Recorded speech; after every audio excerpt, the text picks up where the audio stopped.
वाल्मी कराडची एकत्रित चौकशी करणं हे सगळं या 7 दिवसात एसआयटीला करावं लागणार आहे। म्हणजे 22 तारखेनंतर पुन्हा त्याच्या कोठडीची मागणी होऊ शकते। मात्र हे पुढचे 7 दिवस एसआयटी साठी अत्यंत महत्त्वाचे असणार आहे तपासाच्या दृष्टीनं।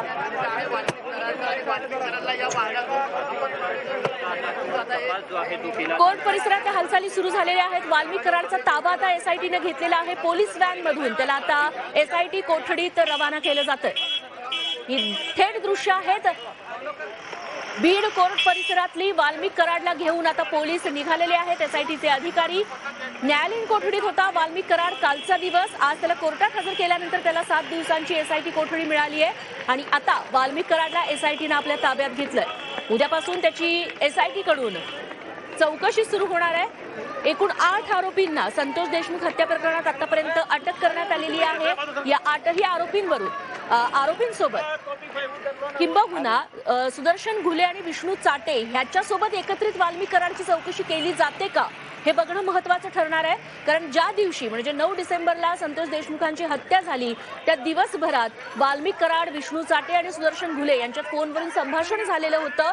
किंबहुना वाल्मी कराडनं संतोष देशमुखांना देखील धमकी दिलेली होती असा युक्तिवाद एसआयटीने केलेला आहे। त्या अनुषंगानं वाल्मी कराडकडून आता काय काय त्याला कशा पद्धतीने बोलतं करता येऊ शकतं, त्याच्याकडून काय तपशील मिळू शकतात यासाठी एसआयटीला प्रयत्न करावे लागणार आहेत।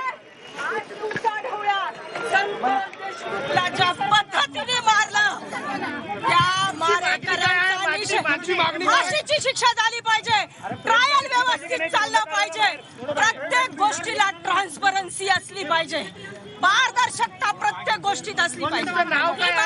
ॲडव्होकेट हेमा पिंपळे मॅडम, तुम्ही जोरदार निदर्शनं करतायत, मागणी करताय, आपण एकटेच आहात की आणखी मोबाईल मागे घेणार? आमच्या बरोबर महिला आहेत आमच्या बरोबर। आमची मागणी एकच आहे, ज्या पद्धतीने पब्लिक आउटक्राय झाला तरच या केसेस मध्ये लक्ष दिलं जातं। या महाराष्ट्राच्या गृहमंत्र्याला माझी विनंती आहे, बीड जिल्ह्यामध्ये लॉ अँड ऑर्डर राहिलेला नाही। देवेंद्रजी, तुम्ही आमच्या बीड जिल्ह्यात या आणि लॉ अँड ऑर्डर सुधारा।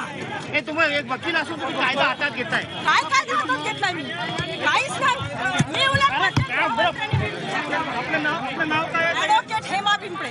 मी म्हणते बीड जिल्ह्यात गृहमंत्र्यांनी यावं, बीड जिल्ह्यात गृहमंत्र्यांनी यावं। कायद्यानं त्यांना 7 दिवसाची कोठडी सुनावलेली आहे। काय कायदेशीर प्रक्रिया सगळं पब्लिक आउटक्रायमुळे झालंय।